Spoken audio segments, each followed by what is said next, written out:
Te doy la bienvenida a otra edición de análisis de La Caravana del Misterio de Sebastián Derain. O sería mejor decir curiosidades, la verdad no lo sé. Mucha gente discute desde hace varios años al respecto del tema furry. Hay quienes se oponen a esto arguyendo que es una suerte de apología del bestialismo, ya que los personajes que se están erotizando asemejan diversos animales. Por otra parte, para quienes están a favor de este mundo furry, aseguran que no tiene nada que ver específicamente con los animales, sino más bien con la estética que únicamente puede adquirir en un dibujo este tipo de personajes. Además de que no se trata de animales, sino de la antropomorfización de estos. Cuando volteamos a ver este tipo de arte, nos damos cuenta de por qué la controversia. Unos ven animales con características humanoides, mientras otros ven humanos con características zoográficas. El goce de este tipo de arte queda a criterio de cada quien. Sin embargo, la caracterización de personajes animales antropomorfizados lleva más de un siglo siendo fuente de diversión para chicos y grandes, para hombres y mujeres, para decentes y para marranos. En distintos grados, por supuesto. Están los animales antropomorfizados por actitud, como pueden ser Tom y Jerry o Willy Coyote y el Correcaminos. Están los que además incluyen indumentaria como Mickey Mouse, el Pato Donald o Minnie Mouse. Y están los que ya tienen inclusive proporciones anatómicas humanoides como Pedro el Malo o Goofy. Sin embargo, todavía están los personajes que escalan un poco más y se vuelven voluptuosos y atractivos como Minerva Mink,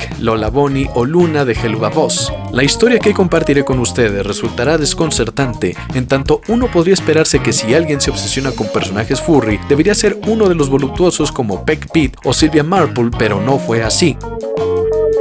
Los fanáticos más acérrimos de Tiny Toons Adventures seguramente saben esto, en particular debido a que últimamente se habla mucho de esta serie por orden de 2 temporadas que hubo para HBO, ahora conocido simplemente como Max, esta plataforma de streaming que nos presentó el proyecto del University. Pero igual lo digo para los que no sepan, es una historia bastante interesante. Originalmente los Tiny Toons iban a hacer una película sobre Bugs Bunny, Daffy Duck y otros personajes clásicos de la Warner Brothers yendo a la universidad. Sin embargo, Steven Spielberg consideró que sería problemático para el proyecto colocar personajes ya conocidos en situaciones adaptadas a los entonces nuevos tiempos, así que ordenó que los personajes fueran completamente nuevos.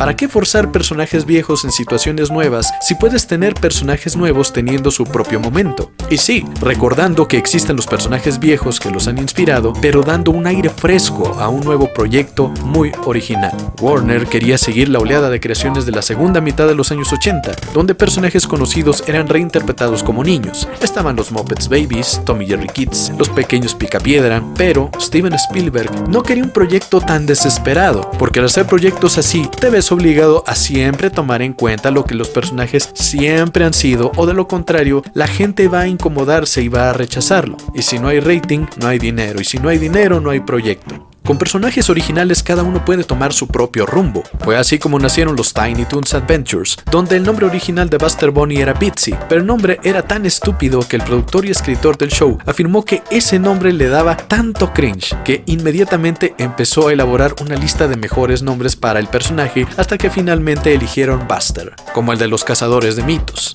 El show fue una bocanada de aire fresco para el universo de los Looney Tunes, donde no solo había las mismas locuras de siempre, también se anexaban referencias y parodias de diversas películas debido a la constante intervención de Steven Spielberg en el proyecto.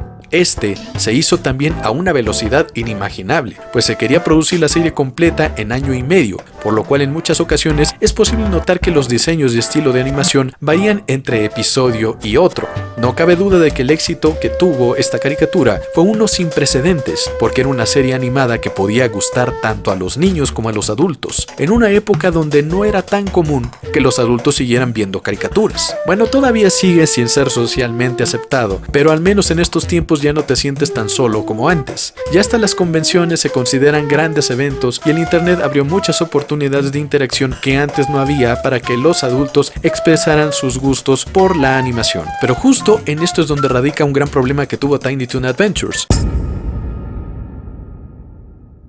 Como los fanáticos más acérrimos de la serie saben, hay un personaje que lleva una camiseta donde puede leerse el fan más grande de los Tiny Toons en el mundo, que aparece en el episodio Night Ghoulery. Este personaje, de hecho, está basado en una persona real que le envió cartas con temas subidos de tono a Tress MacNeille, actriz que interpretaba a Babsy, y otros personajes de Los Simpson, El Crítico, etcétera, etcétera. Ya saben, actriz de voz. quien presuntamente le confesó a McNeil sus fantasías sexuales con los personajes que ella interpretaba porque su voz le parecía muy sensual. La cuestión es que sin que ella los hiciera públicos, Dennis Falk obtuvo sus datos de contacto y fue así como le hizo llegar las cartas, por lo cual ella canceló cualquier tipo de encuentros con fans y se negó a ir a cualquier convención alrededor del área donde presuntamente vivía Falk. Al no saber exactamente qué dijo, no se puede juzgar con exactitud lo que hizo. No sabemos si es alguien que, sin prejuicios, habló con entera libertad de algo que no le parecía malo en absoluto, porque solo eran fantasías con personajes animados, o si realmente era alguien trastornado que se obsesionaría con ella y más tarde haría un Ricardo López, pero en vez de Björk sería Tress MacNeille. Imagínate qué terror. Lo que sí se supo era que obtuvo datos personales de una actriz sin su consentimiento, y esto ayudó a la producción a tomar la decisión de no continuar más con Tiny Toon Adventures, por lo cual el equipo creativo se mudó casi por completo al desarrollo de Animaniacs. Es decir, no fue la causa de la cancelación del show, pero sí uno de los factores que determinó la decisión. Sin embargo, Dennis Falk no se detendría allí, seguiría fastidiando la vida.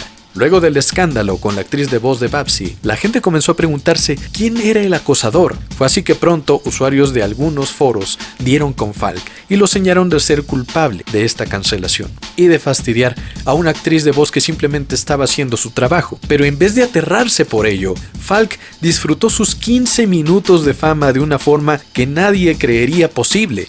Y muy pronto, la gente se dio cuenta de que era un furro a quien algunas escenas de Bambi le parecían eróticas, o que se la vivía fantaseando con gadgets de Chip y Dale rescatadores. Tras el final de Tiny Toons, nadie supo nada más de él hasta 1995, momento en que las grandes productoras como Fox, Paramount, Disney y Warner se dieron cuenta de que en internet estaban circulando varias imágenes de su propiedad, todo tipo de personajes en actividades eróticas, la famosa regla 34. En aquellos tiempos las compañías se preocupaban demasiado por su imagen, pues creían que si los padres de familia veían imágenes así, se les tirarían al cuello y dejarían de consumir sus productos, pensando que estaban tratando de hacer algún tipo de apología con los niños. Ya incluso para aquellos días, muchos artistas tradicionales y digitales subían ese contenido a la red, y era imposible perseguirlos a todos, así que cada compañía comenzó a lanzar órdenes de cese y desista a varios artistas al azar para convertirlos en ejemplo para el resto y ver si de esta manera la gente dejaba de subir lo que hoy conocemos como la regla 34. Pero entonces, Dennis volvió a salir a la luz como un activista en un grupo llamado Fans en contra del acoso legal, quienes se dedicaban a exigirle a las compañías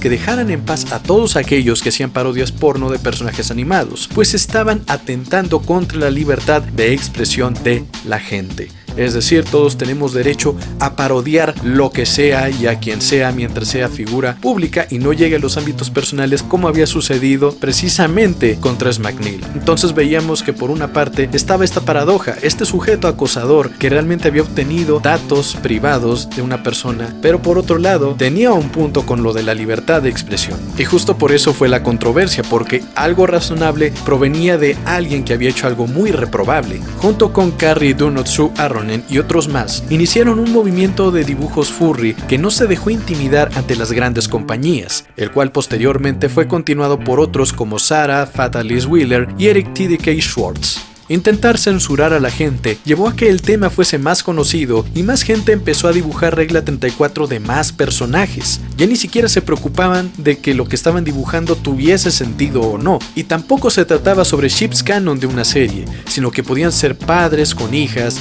niñas con ancianos. Todo lo que ustedes crean que es lo peor de internet estuvo en pico en aquella época, incluso peor que ahora, porque lo hacía cualquiera sin una destreza para el arte.